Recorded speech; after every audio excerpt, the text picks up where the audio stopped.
राजा ज्ञानेन्द्रको सक्रियता त्यतिबेला देखियो जब उहाँ भुटान नरेशलाई भेट्न भुटान जानुभयो। भुटानी राजाले हाम्रा महाराज धिराजलाई जुन राजकीय सम्मान दिनुभयो त्यो विस्तारवादी शक्तिलाई एउटा चुनौती पनि थियो।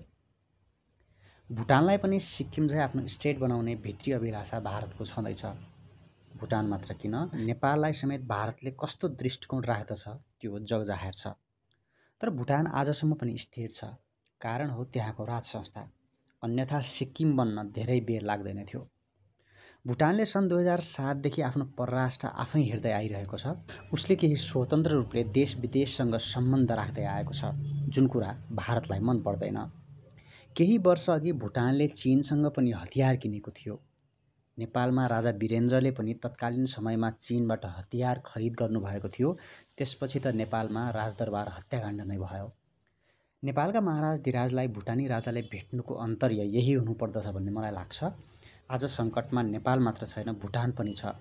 दुई देशका राजाहरूको यो भेटले हिमालयन बेल्टमा उथलपुथल आएको छ।